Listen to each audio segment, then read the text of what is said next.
미국의 달력으로 보면 오늘이 어린이 주일입니다. 그리고 우리 한국식으로 하면 오늘 어버이 주일로 세는 날입니다. 어버이 주일이 5월 8일이죠. 근데 이 유래가 있습니다. 1955년도에 이승만 대통령께서 이 날을 이제 어버이 주일로 확정하고 그렇게 공포를 했습니다. 그 이후로 우리가 이제 5월 8일을 어버이 주일로 이렇게 했습니다. 그리고 이제 우리가 다음 주로 이제 어머니날이 되죠. 미국식으로 이제 어머니날이 됩니다. 어쨌든 그런 절기도 중요하지만 오늘 이제 하나님께서 우리에게 주신 말씀이 참 중요한데요. 그 오래전에 한 200년 전에 미국에 한 청년이 있었는데 그 청년이 시험을 봐가지고 선박회사에 취직을 했어요. 근데 그 청년이 이제 부모에게 알려지니까 어머니한테 이제 그 얘기를 했습니다. 그리고 내가 앞으로 이제 이렇게 취직이 돼서 일을 하려면은 내가 집에 오기가 어려울 겁니다. 1년에 한두 번이 나올지 모르겠습니다. 하고 이렇게 얘기를 했어요. 그랬더니 어머니가 너무 섭섭해가지고 슬퍼하는 모습을 보여요. 내가 그렇게 나가 있으면 어떡하냐. 내가 너를 보고 싶어도 어떡하냐. 그리고 걱정을 하는 거예요. 그러자 이 소년이 그걸 보고 안 되겠구나. 내 어머니 때문에 안 되겠구나. 그리고 그 직장을 포기했어요. 포기하고 다른 직장을 이제 찾고 있었어요. 그러니까 이제 어머니가 참 그걸 보고 자기 때문에 그런 걸 알고 참 미안하기도 하지만 우리에서 간절히 기도하면서 하나님께서 훌륭하게 쓰시는 인물이 되게 해주세요. 간절히 기도드렸어요. 그런데 그 청년이 나중에 아주 훌륭한 인물이 됐습니다. 그게 누구냐 하면 조지 워싱턴입니다. 조지 워싱턴이 그렇게 훌륭하게 됐을 때 인물이 되고 전국과 민족을 위해서 귀하게 쓰임받았던 그런 이유는 어머니의 큰 기도가 있었다는 사실이죠. 그래서 오늘 이제 우리가 제목이 뭡니까? 하나님 복이 있는 가정. 그렇습니다. 복이 있는 가정. 과연 하나님께서 우리에게 복을 주시는 가정이 어떤 가정일까 하는 그런 제목을 가지고 오늘 살펴보고자 합니다. 물론 여러분들은 다 하나님 믿는 이 자체로서만도 크게 복을 받은 그런 이제 성도님들이고 가정들이에요. 근데 오늘 말씀 가운데 모쪼록 살펴보시고 우리에게 각각 믿음을 주시고 가정을 이루게 하시는데 우리를 통해서 가정이 더욱 하나님 앞에 연락되고 또 하나님을 더욱 귀하게 쓰시고 복을 주시기 합당한 그런 가정들로 되어지는 그런 은혜와 복이 오늘 말씀 가운데 있기를 주의 이름으로 먼저 축원드립니다. 첫째로 하나님의 복이 임하는 가정은 하나님이 함께 하시는 가정이 복이 있는 가정이다 하는 것입니다. 하나님이 함께 하시는 가정. 우리가 하나님 믿어도 우리와 하나님이 함께 하실 때도 있고 우리를 떠나실 때도 있어요. 그래서 우리가 가장 중요한 것은 뭐냐? 우리의 삶 가운데 항상 하나님이 함께 하시는 것이 가장 중요하다는 것입니다. 어디 가든지 무엇을 하든지 우리가 참 일터에 가든지 아니면 우리가 쉬든지 아니면 여행하든지 어떠한 경우를 불문하고 하나님 함께 하시는 사람이 참 복이 있다. 근데 이제 가정적으로 볼 때 항상 하나님 함께 하시는 가정이 복이 있다. 그래서 시편 73편에 보면 무슨 말씀이 있는 거 아니에요? 주께서 오른손을 붙드신 자가 복이 있다. 이렇게 말씀하십니다. 주님께서 오른손을 붙드신 자. 오른손은 뭘 의미하고 있어요? 옳고 또 힘이 있고 우리 모든 것이 다 오른손에 있는 것을 성경을 말씀하고 있는데 그 오른손을 붙드시면 어떻게 되겠어요?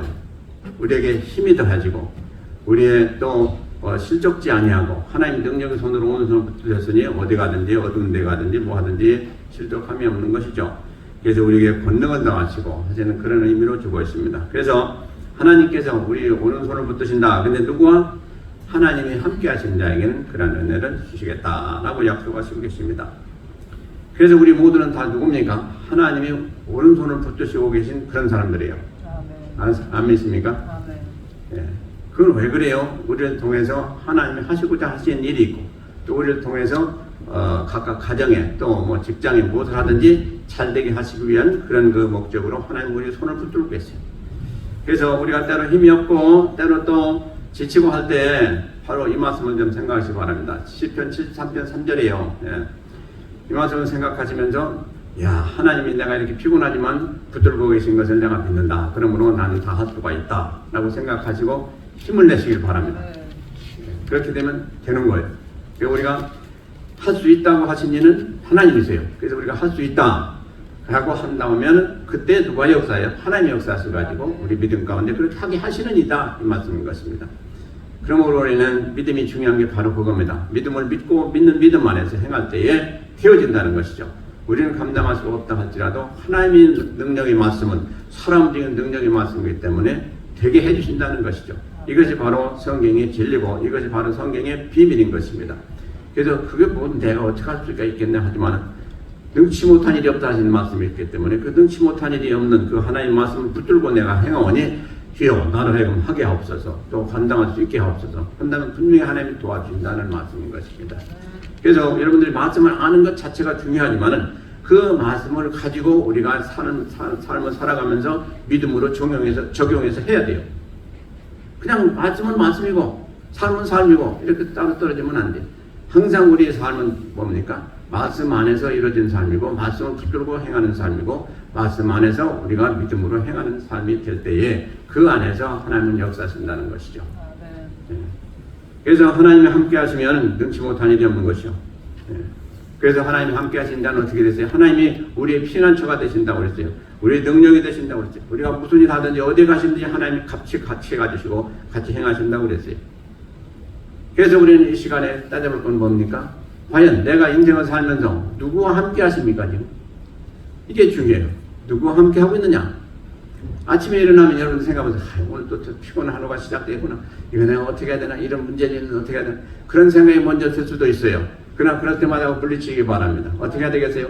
야, 나도 오늘 또 이렇게 힘든 하루가 시작된다 할지라도 나와 함께 하신 이가 누구시냐? 하나님이시다. 그러니 그분이 반드시 나를 도와주실 거다. 나와 함께 하실 거다. 라고 생각이 된다면 어떻게 해요? 일어날 때 벌떡 일어날 거예요. 근데 또 오늘 또 이렇게 피곤하고 또 오늘 또 이렇게 어려운 일이 그 안에도 안 됐던 일이 그런 일을 또 내가 해야 되는데 어떡하냐? 이렇게 생각하면 힘이 없어지고 못하는 거예요.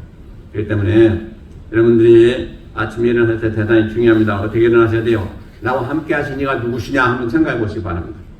아침에 일어날 때보다 매번 아침에 일어날 때마다 내가 오늘 또 하루를 살아가는데 어떻게 살지 그거는 누구나 다 모르겠지만은 내가 오늘 또 하루를 살아가는데 나와 함께 하시는 그런 분이 누구시냐 그것만 좀 생각해 주시기 바랍니다.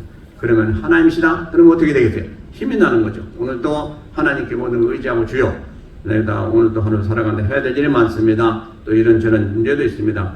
그러나 주께서 함께 하셔서 이 모든 일을 감당케 하옵소서.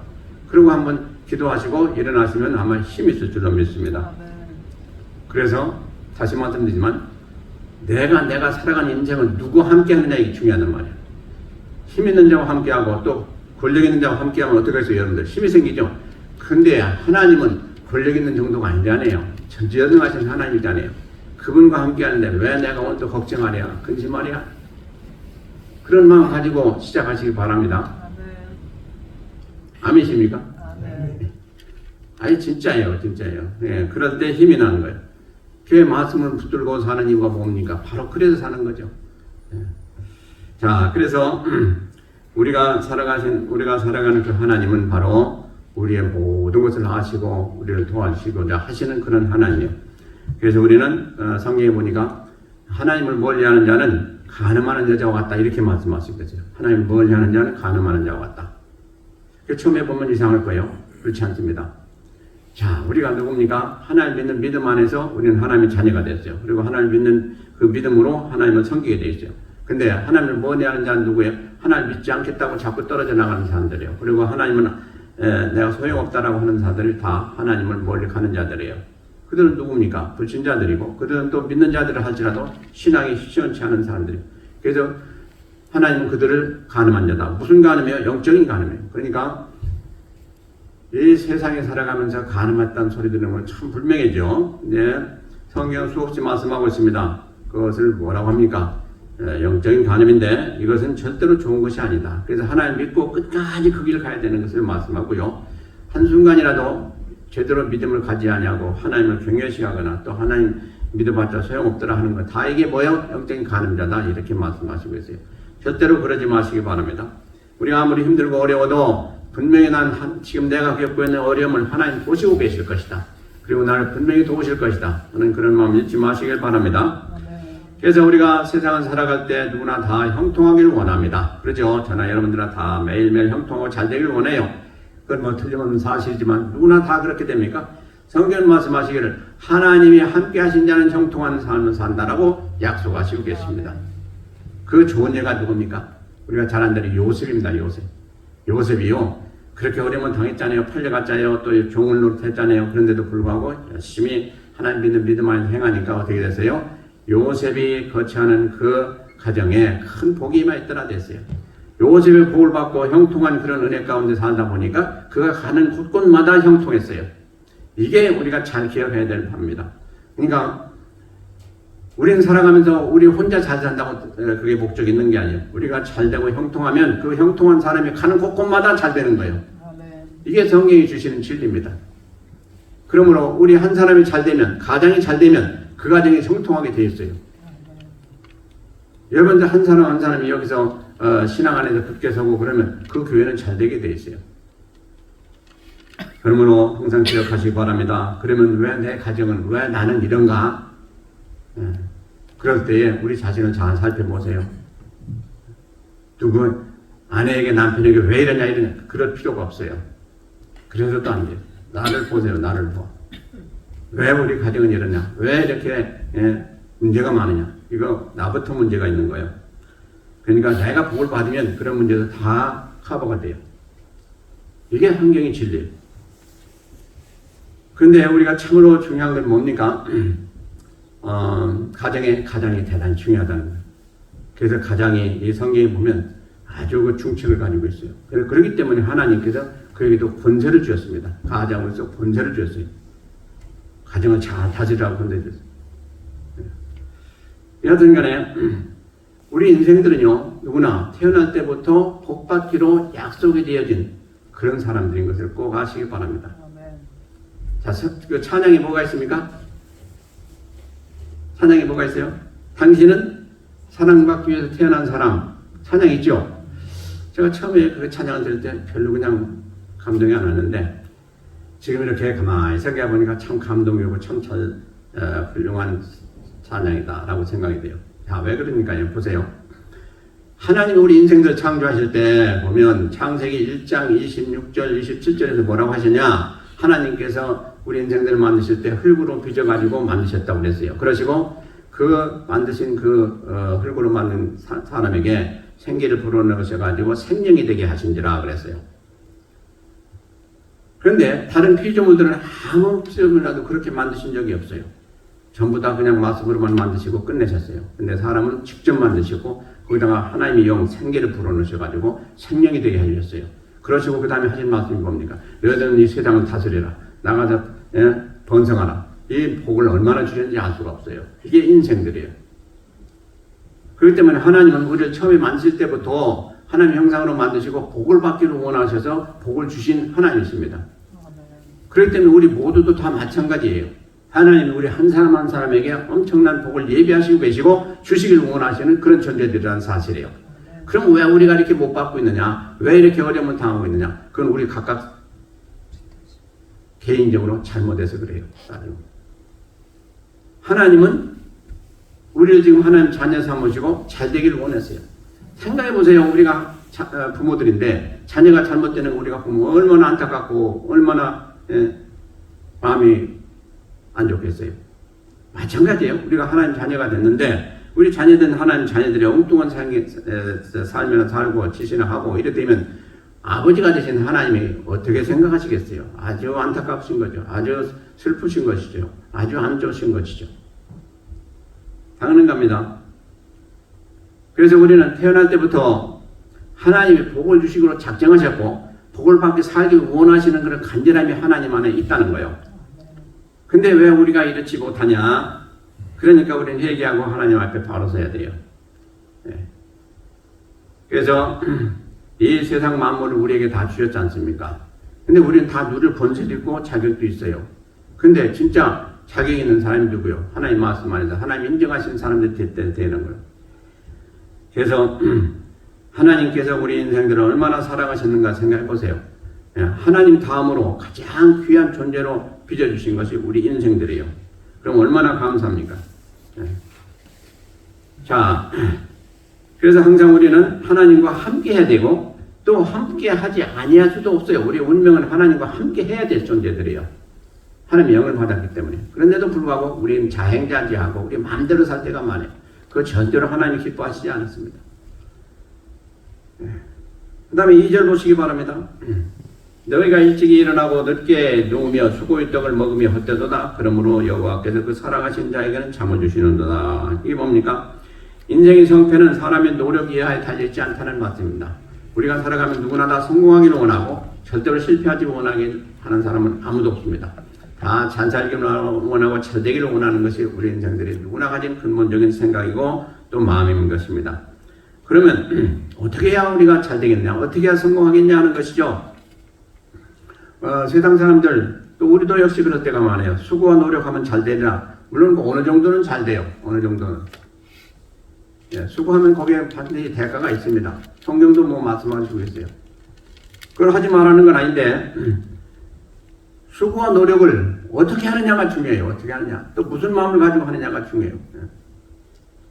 그죠? 나만 잘 먹고 잘 살자. 또 예? 이렇게 해서도 어떻게 하든지 하여튼 돈만 벌면 되지 않겠냐. 그런 생각은 아니라는 것이죠. 예. 그래서 우리가 성경에 보니까 뭐라고 하셨냐.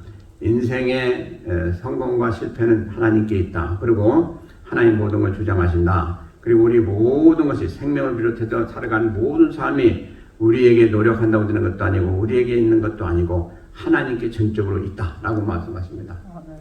자 보세요. 우리 성경을 보세요. 안 그런가? 다 그래요. 아무리 발버둥 치고 잘 되려고 했더라도 그 사람들이 잘 됐습니까? 아니죠. 그러나 하나님께 의지하고 어려운 가운데 그냥 끝끝이 믿음 안에서 참고 견딘 사람들 다 잘 됐죠. 누가 해주신 거요? 하나님이 해주신 거예요. 우리가 너무너무 많이 예를 보게 됩니다. 그리고 뭐 우리 자신도 살아가면서 보게 됩니다. 그러니까 성경 말씀이 진리인 것은 다 알게 되는데 그것을 하고자 할 때 이제 쉽지가 않다는 것이죠. 근데 오늘 말씀 보니까 그 사랑하시는 자에게는 잠을 주시는도다 이렇게 말씀하고 있습니다. 잠. 여러분들 잠은 뭐 누구나 다 자는 건데 뭐 그렇게 사랑하신 자에게만 주는 겁니까? 우리 다 자는데 그렇게 생각하시겠지만 그렇지가 않습니다. 지금 생각해 보세요. 여러분들 지금 잠을 잘 못 주무셔가지고 고민하는 분들 많을 거예요. 뭐 젊었을 때야 문제가 없죠. 근데 좀 연세가 드시면 대개 그런 증상이 나타나지 않습니까? 이것도 생각이 되고 저것도 생각이 되고 걱정 근심도 있고 여러 가지 생각으로 해서 잠을 제대로 못 자가지고 그냥 그 다음에 일을 하려면 너무 힘들고 또 일어날 때도 힘들고 또 힘이 없고 그럴 때도 얼마나 있지 않습니까? 그래서 수면제도 먹고 자요. 그러나 수면제 먹었다고 되는 것도 아니죠. 그 다음에 일어나면 더 뿌듯하고 이상하고 안 좋죠. 그래서 하나님이 사랑하신 자는 잠을 주신다. 무슨 얘기예요? 평안을 주신다는 얘기죠. 잠을 잘 자야 평안이 오고 힘도 생기는 거죠. 그래서 잠을 잘 자야 다음에 힘이 있어요. 그래서 잠을 잘 잔다는 건 대단히 복이고 중요한 일입니다. 만약에 여기에 잠을 잘 못 주무시는 분들이 있다면 아마 분명히 이해가 될 거예요. 그래서 잠을 잘 자는 것만도 엄청난 복이다 하는 것입니다. 영육간의 복입니다. 그래서 하나님이 이렇게 하나님을 사랑하신 자에게는 잠을 주신다 이렇게 말씀하고 있어요. 자, 우리가요 복을 받은 자들을 이렇게 다 보면 성경이 말씀하시기를 보면 신명기 28장 6절인데요. 들어가도 복을 받고 나가도 복을 받는다 이렇게 말씀하고 있어요. 복을 받은 자들은. 근데 누구냐 복을 받는 자들이 하나님의 말씀을 경외하며 지키는 자들이다 이렇게 정리하고 있습니다. 그러므로 우리가 복을 받길 누구나 다 원하고 그렇게 되기를 원하는데 가장 핵심은 그러면 내가 말씀대로 지켜 행했느냐 라는 것을 한번 살펴봐야 되겠다. 그래서 하나님께서 신명기 28장의 축복장 아닙니까? 복장인데 이 복에 대해서 말씀하실 때 가장 핵심적인 딱 한 가지 있어요. 너희가 내 명령을 지켜 행하면 내가 말한 것을 순종하여 지키면 이렇게 말씀하시고 있어요. 또 조건이 딱 하나입니다. 아주 심플한 거예요. 그러면 하나님이 뭐 없는 거 있는 거 다 주시겠다고 말씀하고 있어요. 다 주시겠다. 우리가 지금 살아가면서 부족해서 이렇게도 부족하고 저렇게도 부족하고 그래가지고 어려움을 당하고 남에게도 꼬아야 되고 그런 형편도 있지 않습니까? 물론 살아가다 보면 그런 일이 있을 수가 있어요. 그러나 성경에 말씀하시기를 뭐라고 했습니까? 의인은 꾸임받지 않는다고 그랬어요. 남에게 줄지언정 꾸임받지 않는다고 그랬어요. 자, 어쨌든 우리 성도들은 다 의인입니다. 그래서 우리는 남에게 줄지언정 뿌어서는 안 돼요. 줄 수 있어야 돼요. 후리로 주든지 뭐로 주든지 자꾸 쓸 수가 있어야 돼요. 후임받는 자체가 벌써 좀 이상 있는 증세예요. 그래서 우리가 무슨 일을 하든지 들어가도 복을 받고 나가도 복을 받는다. 그 얘기는 뭡니까? 우리가 무슨 일을 하든지 어디 가든지 항상 복이 우리 앞에 항상 있다. 그런 얘기인 것입니다. 그런데 이 복이 어떻게 해서 오는 겁니까? 누가 주시는 겁니까? 하나님 주시는 것이죠. 그래서 우리가 아무리 복을 받기를 쫓아간다 할지라도 되는 게 아니에요. 주시는 하나님이 우리에게 주셔야 돼요. 우리가 저렇게 하면 복을 받겠다. 또 좋은 일이 생기겠다고 그걸 그냥 쫓아가는데 쫓아간다고 되는 게 아니지 않습니까? 여러분들 보세요. 뭐 아까 그랬더니 복권 얘기를 했는데 복권을 탄다고 그냥 뭐 몇십 불, 몇백 불 이렇게 투자하는 사람들도 있잖아요. 그럼 그걸 할 때는 왜 그래요? 그래서 좀 타려고 하거든요. 근데 그게 과연 되는 겁니까? 그거 뭐 몇만 문제 일도 아니죠. 엄청난 숫자가 못 받고 그냥 한 사람, 두 사람이 받지 않습니까? 물론 행운도 하나님 주시면 되겠지만 하나님은 복권을 사가지고 복권에서 이렇게 행운을 주신 그런 하나님은 그냥 많이 끌어들는 믿어요. 어쨌든 우리가 살아가면서 가장 중요한 게 뭐예요? 근본 자세가 중요해요. 올바른 자세가 중요해요. 복의 근원을 하나님이세요. 하나님 복의 근원을 막으시면 아무것도 우리는 받을 수가 없어요. 주신 것도 뺏어가시는 분이 하나님이에요. 그렇기 때문에 우리가 하나님 앞에 잘 보여야 돼요. 그 복의 모든 걸 주장하시는 분이 하나님이기 때문에 우리는 세상에 저걸 보고 좋아서 그걸 쫓아간다고 되는 거 아니라는 것을 우리가 수없이 경험하고 우리는 알고 있습니다. 그 복의 근원 대신 하나님을 쫓아가야 돼요. 하나님 앞에 올바로 서야 돼요. 그리고 하나님이 말씀하신 대로 해야 돼요. 이게 쫓아가는 거예요. 하나님 믿고 믿음 안에서 행하는 그것을. 그러면 그 사람은 원하지 않아도 저절로 복을 받게 되어 있는 사람이에요. 그래서 이걸 분명히 아시길 바랍니다. 그래서 성공의 비밀이 뭐냐? 하나님을 잘 믿는 거예요. 다른 거 없습니다. 어떤 사람은 과학자로, 어떤 사람은 경영학자로, 여러 가지 이렇게 다 복을 받기를 원하고 다 그 분야가 다른데 그 모든 것 복을 주시고 은혜 주시고 지혜 주시고 하시는 그분이 하나님이시라는 말씀입니다. 하나님. 그렇기 때문에 과학자는 과학자대로, 경제학자는 경제학자대로, 또 정치인은 정치인대로 그걸 잘 감당하기 위해서는 하나님이 도우셔야 돼요. 그거밖에 없습니다. 그래서 우리는 어떻게 해야 되겠죠? 항상 하나님 앞에 구하는 자세가 되어 있어야 돼요. 그리고 하나님 나라와 의를 구하는 그런 믿음이 있어야 돼요. 그러면 틀림없이 된다는 것이죠. 그래서 우리는 누구나 다 2절에 있는 대로 성공하기를 원해요. 또 하나님 우리가 그렇게 되기를 원해요. 실패하는 자가 있으면 어떻게 되겠습니까? 아무것도 못하는 거죠.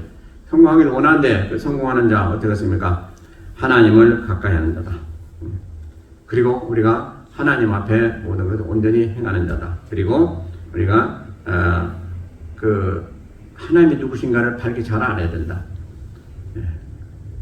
그래서 우리는 살아가면서 여기에 가면 내가 좀 잘 되리라. 또 저기에 가면 잘 되리라. 그래가지고 줄을 서는 사람들이 있어요. 이쪽 줄에 서고 저쪽 줄에 서고 어디에 투자도 하고 여러 가지 하는데 투자한다고 또 금방 그 스탁이 좋았다고 그 스탁이 잘 됩니까? 그거 알 수가 없어요. 우리는. 그러니까 하나님께 의지하면서 하나님의 법을 따라서 또 하나님 원하심을 따라서 우리가 행할 때 우리는 반드시 잘 될 수밖에 없다. 그래서 인생의 성공과 실패는 누구에게 있느냐? 하나님께 있다. 그럼 우리가 그분을 신뢰하고 그분의 은혜 가운데 행하는 한 반드시 우리는 인생의 성공을 하게 되는 사람들이다. 그것을 꼭 기억하시기 바랍니다. 자, 이제 다음에는 우리가 세 번째로 3절 5절 공독하겠습니다. 3절에서부터 5절. 자식은 여호와의 주신 기업이요 태의 열매는 그의 상급이로다. 젊은 자의 자식은 상사의 수중의 화살 같으니 이것이 그 전통에 가득한 자는 복되도다. 저희가 성문에서 그 원수와 말할 때 수치를 당치 아니하리로다. 자녀가 얼마나 중요하고 또 우리가 자녀를 어떻게 키워야 되고 또 자녀와의 관계는 어때야 되고 하는 그런 여러 가지가 포함된 말씀인데요. 우리는 자녀가 잘 되길 원하는 건 이구동성으로 또 우리가 항상 기도하는 바고 그렇게 소원을 가지고 하나님 앞에 간구하고 있는 중에 있는 줄로 믿습니다. 그런데 자녀는 가장 중요한 게 자녀의 인생에 누가 가장 중요하냐? 부모예요. 그러니까 자녀가 잘 되기 위해서 가장 기본을 다져주고 그것을 위해서 기도하고 애쓰고 하는 사람이 누굽니까? 부모죠. 그래서 자녀는 어렸을 때부터 누구의 영향을 받느냐? 부모의 영향을 받게 돼 있어요. 당연하게 한 집안에 사는데 어떻게 뭐 안 받아요? 다 받게 되는 거죠. 그래서 우리가 지금 이 시간에 이걸 한번 살펴봐야 됩니다. 오늘의 어린이 주일이에요. 원칙적으로 미국적으로 보면. 근데 이제 5월 8일에 어머니 주일, 어버이 주일이기 때문에 두 가지 다 합해서 우리가 살펴보고 있는 중이에요 지금. 네. 자, 우리가 다 자녀들이 있는데 그 자녀들이 우리 믿는 자의 가정에 지금 있는 자녀들이에요. 네. 그러므로 우리가 지금 이제 자녀들 양육하고 이렇게 하라 또 저렇게 하라 얘기도 하고 권면도 하고 또 지도도 하고 그렇게 하는데 제일 중요한 건 성경이 말씀하시기를 이제 에베소서 6장에서도 말씀하시고 그런데 뭐로 자녀를 양육해야 되냐? 하나님 말씀을 하라 해야 되죠. 하나님 말씀으로 양육하고 꾸짖어도 그렇고 잘한 거 칭찬하는 것도 그렇고 전부 하나님 말씀으로 하라 해야 되죠. 그러면 자녀들이 꼼짝 못하게 돼 있다는 거예요. 왜? 우리의 말은 권세가 없어요. 물론 부모로서의 권세는 있죠. 근데 그 정도지. 사람의 권세지.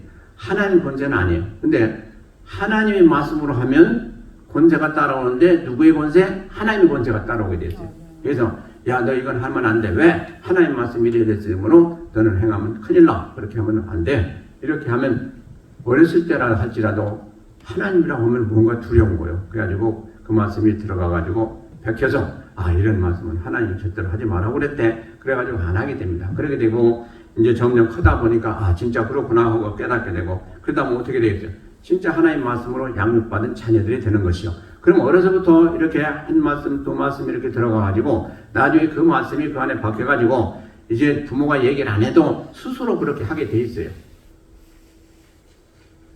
그러면 부모가 얼마나 쉬운지 알 수가 없어요.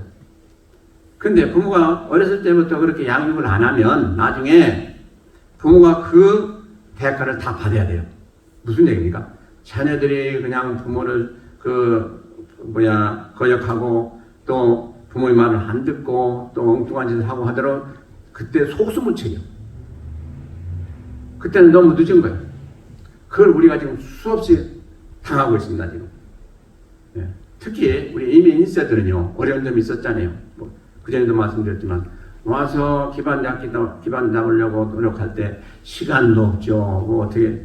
그러니까 그냥 자녀들은 자녀들대로 그냥 학교만 보내고 그냥 지나게 만들었단 말이에요. 그러니까 그들이 마음대로 자랐거든요. 양육할 그런 그 기회도 별로 없었단 말이에요. 그러니까 나중에 크고 보니까 그때서 이제 너무 늦은 거죠. 그래가지고 많은 가정들이 문제가 있는 걸 우리가 신문지상에도 보고 많이 보지 않습니까? 참 그래서 안타까운 점이 많죠. 우리 이민시들이 그렇잖아요. 현실이 그랬어요.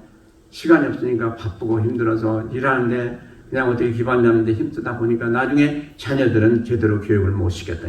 가정교육이 중요한 거죠. 학교교육이 중요한 게 아니고. 그래서 나중에 보니까 이제 너무 늦어가지고 자녀들이 마음대로 그냥 자랐고 마음대로 행하고 보니까 이제 어떻게 제어할 수가 없는 거예요. 그래서 우리가 다 같이 어려움을 겪고 있는 그런 가정들이 많은 것을 어쩔 수가 없는 것입니다. 그래서 우리가 이렇게 자녀들을 볼 때 자녀들이 잘못하는 거 잘하는 거 다 어디서부터 와요? 이 부모의 신앙에서부터 오는 걸 보게 됩니다. 부모들이 처음부터 잘 했으면 그런 어려움이 없었을 텐데 하면서도 지금 나와서 후회해봤자 소용없는 거예요. 왜 그러냐? 자녀들은 당연히 부모를 보고 자라는 사람들이에요. 부모를 보고 부모가 이렇게 하면 되는 모양이구나. 그런데 신앙의 가정에서는 부모들이 어떻게 행합니까? 하나님 믿는 믿음 안에서 행하지 않습니까? 그러니까 그걸 보고 자라는 거예요. 그냥 불신앙 가정은 어떻게 합니까? 마음대로 사는 그 모습을 보고 자라는 거 아닙니까? 그러니까 천지지판이 다르죠. 그럴 수밖에 없는 것이죠. 그러나 나중에 결과는 엄청나게 다르게 되는 거 아닙니까? 그래서 우리가 이 세상의 풍조를 따라서 사는 그런 불신앙의 가정하고 또 하나의 말씀을 따라서 사는 가정하고 천지 차이로 달라지게 되는 것이죠. 우리만 다른 게 아니고 자녀 후사들이 다 달라지게 되는 것이죠. 그러므로 우리가 참으로 믿는 자로서 가장 책임을 느껴야 되는 건 뭡니까? 우리 자녀들의 신앙교육인 것입니다. 신앙교육. 근데 신앙교육은 늦으면 안 돼요. 어려서부터 해야 돼요. 베이비 때부터 해야 돼요. 베이비 때부터. 그것이 가장 좋은 게 뭡니까? 가정 예배 드리는 거라고 제가 수없이 말씀드렸어요. 오래 걸릴 필요도 없어요. 10분 안에 다 끝나요. 말씀 한 구절만 봐도 돼요. 그리고 이건 하나님 말씀이다. 앞으로 이렇게 행하도록 노력해라. 10분도 안 가요. 근데 그게 그때 심어준 것이 나중에 힘이 되고 나중에 그들의 참 그 영역의 피가 돼서 또 힘이 돼서 그들이 자라는 모습, 그들이 잘 되는 모습을 보게 됩니다. 그게 바로 하나님 방법인 것입니다. 우리는 그거 해봤자 뭐가 되겠느냐 하지만은 그렇지가 않습니다. 하나님 말씀으로 어릴 때부터 심어준 거 절대로 잊지 않되 나중에 힘이 되고 능이 되어서 그들을 살게 합니다. 잘 되게 합니다. 복되게 합니다. 수없이 보게 됩니다. 그래서 우리는 자녀가 무슨 문제가 생겼을 때 우리 자신을 먼저 보고 참으로 자녀들을 위해서 우리가 기도 많이 해야 될 줄로 믿습니다. 지금 뭐 이제 우리 자녀들 대개 뭐 20, 30대 이렇게 됐지 않습니까? 그렇게 보면 이 세상이 더군다나 풍조가 얼마나 악합니까? 그러니까 별별 자녀들이 다 있어요. 그래가지고 문화적으로도 잘 안 맞고 또 어떤 경우는 참 여러 가지 문제가 있어서 정신적으로도 문제가 되고 삶 가운데도 문제가 되고 그런 것들 여러 가지 많지 않습니까? 이거요 그냥 지나칠 일이 아니에요. 따지고 보면 누구의 책임이냐? 사회적인 책임도 있지만 특별히 부모 책임이 더 많아요.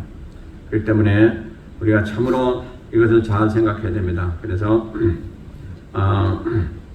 우리가 부모로서 지금까지 어떻게 살아왔느냐 잘 기억하시고 지금부터라도 자녀들을 위해서 기도하시면서 참으로 자녀들을 위해서 눈물을 기도하면서 하나님의 그 귀한 자녀들을 만들도록 최선을 다하시길 바랍니다.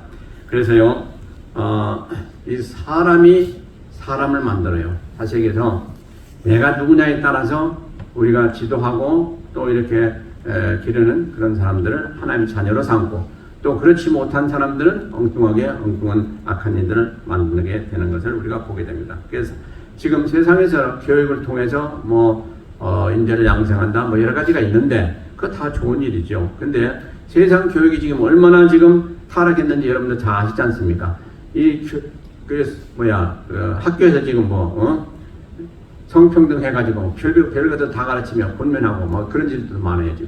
지금 얼마나 타락이 되는지 알 수가 없어요. 그래 어린애들한테 성전환 시키는 것도 권면도 하고 또 그거 원하고 이 군대에서도 그러고 이게 지금 세상이요 요지경 세상입니다. 지금 그런 세상에 우리 자녀들이 지금 나가 있다는 사실이에요. 그러므로 우리가 얼마나 조심하고 얼마나 참 걱정을 하면서 기도를 해야 될까 우리가 생각을 해봐야 됩니다. 그래서 참 성경에 보세요. 그 부모가 어땠느냐 또 지도자가 어땠냐에 따라서 완전히 변화되고 완전히 그 복을 받느냐 또 그 복을 받지 못하냐 하는 그런 것이 많이 나오고 있습니다. 자, 부모가 얼마나 중요하냐 하는 것을 보면요 아브라함과 이삭을 보세요. 아브라함이 처음에 시험찮은 신앙이 있지 않습니까? 그런 나중에 하나님의 연단 가운데 귀한 신앙이 됐잖아요. 그래가지고 그 아들인 이삭이 아버지가 너 제물이 돼야 되겠다 하니까 그래요? 그럼 되죠? 하고 올라갈 정도로 그렇게 믿음이 자란 이삭을 보게 됩니다. 그러니까 그게 누구예요? 아버지의 아들입니다. 아버지가 훌륭하니까 아들이 그렇게 훌륭한 신앙이 되었더라 하는 것이죠. 그때 당시 이삭은 15장 정도로 보고 있습니다. 내가 제물로 지금 번제로 바쳐줘야 되겠다. 그러니까 아무런 수수료 없이 바쳐진 거예요. 이게 아무나 할 수 있는 거예요. 그 덕은 어디서부터 온 거예요? 아브라함 자기 아버지 믿음을 보니까 내가 죽어도 또 살아나겠다. 그 믿음 가지고 한 거 아니겠습니까? 그런가 보면 요게벳과 모세를 보세요. 모세가 엄청난 그 지도자 아닙니까? 훌륭한 사람이었지 않습니까? 어떻게 그렇게 훌륭한 사람이 됐어요? 그가 자기 어머니 요게벳을 통해서 얼마나 교육을 받았습니까? 물론 그것은 나중에 이집트의 그 공주의 양아들로 된 후에 자기 어머니가 키웠지 않습니까? 진짜 어머니가. 그러니까 거기서 얼마나 많은 걸 배웠겠어요. 그래가지고 민족을 구원하는 그 사명을 가지고 하나님 앞에 귀하게 쓰임받는 그런 하나님의 일꾼이 되지 않습니까? 예. 그런가 하면은 한나 한번 사무엘을 보세요. 사무엘이 어떻게 사무엘이 됐습니까? 한나의 기도로 나아지게 출생하게 됐고 그리고 기도 가운데 사무엘이 얼마나 훌륭한 인물이 되었습니까? 참으로 사무엘 하면요 그 삼중직을 다 가진 사람이요. 왕직, 선지자직, 제사하는 게 다 가진 사람이요. 이런 사람이 어디 있습니까? 모세가 있죠. 자 어쨌든 이렇게 훌륭한 인물이 될 수가 있었어요. 근데 그게 다 누구 덕분이었죠? 어머니가 훌륭하게 되니까 그런 은혜가 임하였던 거다. 이렇게 성경은 우리에게 보여주고 있습니다. 그런가 하면 또 훌륭한 스승과 제자가 있어요. 스승이 훌륭해야 또 제자가 훌륭해요. 자, 누가 있습니까? 모세와 여호수아. 그 모세, 하나님이 귀하게 쓰였던 모세, 그 뒤를 항상 쫓아다녔던 사람이 누구요? 수종 들었던 여호수아입니다. 그걸 보고 배우고 나중에 여호수아가 두 번째 지도자로서 이스라엘 백성들을 끌고 가나안 땅에 들어가지 않습니까? 참 훌륭한 인물이 됐지 않습니까? 그런가 하면 엘리야와 엘리사를 보세요. 엘리야 불의 선지자. 근데 그 밑에서 배웠던 엘리사. 참 나중에 얼마나 귀하게 쓰임 받았습니까? 엄청난 일을 했죠. 자기 선생보다 더 큰 일을 했어요. 이게 그냥 된 겁니까? 당신이 영감이 내게 값지나 있기를 원합니다 하고 자기 선생을 사모했어요. 그리고 선생을 통해서 배웠어요. 그런가 하면 신약시대 때 보세요. 바울과 디모데. 바울이 디모데를 뭐라 했습니까? 내가 믿음으로 난 아들이다 그랬어요. 그 디모데가 훌륭한 일을 했지 않습니까? 그래서 훌륭한 사람 뒤에는요, 그냥 괜히 된 사람이 아무도 없습니다. 훌륭한 부모가 있든지, 아니면 훌륭한 선생이 있든지, 훌륭한 친구가 있든지, 뭐가 있어야 돼요. 그 사람들이 본이 되고, 그 사람들이 모델이 되어서 한 훌륭한 사람을 만들게 된 거예요. 그러므로 우리가 우리 자녀들 가정 잘 살펴보시길 바랍니다. 내가 과연 모델이 됐으면 얼마나 좋았을까? 저런 일이 있었을 수 있었을까? 우리가 생각해 볼 수가 있습니다. 자, 40여 년 전에요, 여수의, 한국 예수에, 제가 참 예화를 한번 찾아보다가 이 예화를 봤는데, 제가 너무너무 감동이 됐어요. 저도 눈물이 났어요. 이게 무슨 감정이냐, 한번 보세요. 40여 년 전에 여수의 여수에 좀 떨어져 있는 섬이 있었는데, 거기에 이제 여수남 초등학교가 있어요. 근데 그 졸업식 날에 있었던 아주 엄청난 비담이 그런 감정인 것입니다. 그 여수 안에 있는 그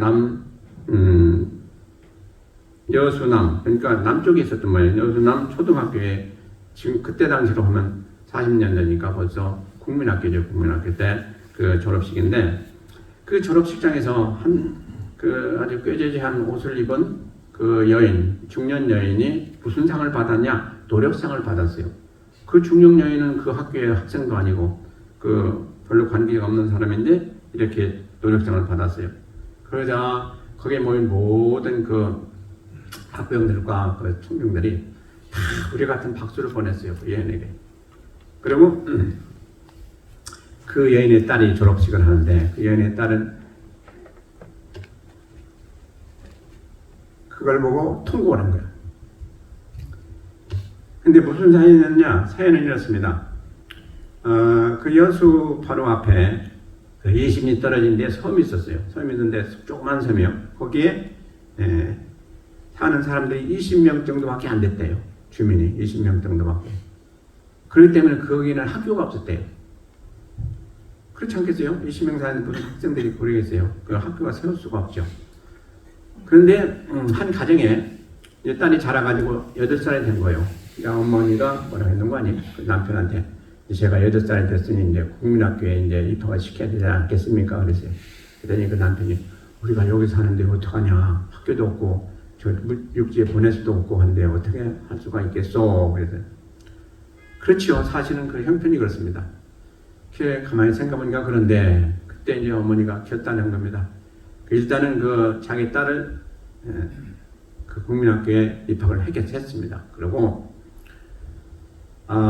자기가 가진 거 다 털어가지고 조그만 배를 만들었어요. 그 돈으로 배를 만들어가지고 그 딸을 통학시키는 거예요. 20리길이니까 그 조그만 배를 저어가지고 하려면 얼마나 시간이 걸리겠어요? 새벽에 일어나가지고 준비해가지고 보내는 거예요. 통학시키는 보내는 거예요. 그리고 또 저녁에 또 가가지고 픽업하는 거예요. 그것을 하루 한 날 아니고 6년 동안. 6년 동안. 근데 그 거리를 환산해 보니까 33,000km를 이렇게 놓아져가지고 다녔다는 거예요. 6년 동안. 생각해 보시기 바랍니다.